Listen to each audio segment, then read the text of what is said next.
పోరగాడిది బర్రెని చక్కగా కట్టేలేదారా అలా తోటలో పడి తోటంతా మేసిందట ఆ వచ్చి చూడు ఎట్లా తిడుతుందో గిట్లయితే ఊళ్ళో మన ఇజ్జత్ మానే ఉంటుందా ఓ సాల్తీ నీ పొంగుడు నువ్వు తాగచ్చి లొల్లి పెడితే ఓ నిజ్జతే ఇక వచ్చి లొల్లి పెట్టిపోతున్నా వచ్చిందా నీకు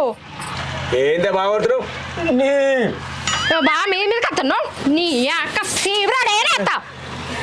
ఇప్పుడు సీపురి ఎందుకే పడితే పడని తీరా దండ ఏదో కడతా పక్కెట్ సీపురి బాబు బర్రెని మంచిగానే కట్టేసింది మరదలైపోయింది ఏంద్ర పడకో నువ్వు మంచిగా కట్టే కాక పోరు మీద నిందలెత్తన్నావు నన్ను ఎందుకు తిడుతున్నావే అదే అయిపోయింది దానికేం అవసరం రా ఇప్పేయడానికి చేసినంత నువ్వే నిజమే నన్ను నమ్మే నువ్వేందే నా కొడుకు మీద వాడుతున్నావు నా కొడుకుని ఒక్క మాట నువ్వు చెప్తానా ఓ సాల్తీ నోరు మూసుకోయిగా అని బాగా వెనకేసుకొస్తున్నావు ఎందుకేసుకు రాకపోతేందే నువ్వు గిట్టే మాట్లాడినావు అనుకో నీకు తన్నులు అవుతాయి ఏందేమో అంటున్నావు సీపురు కట్టేటవా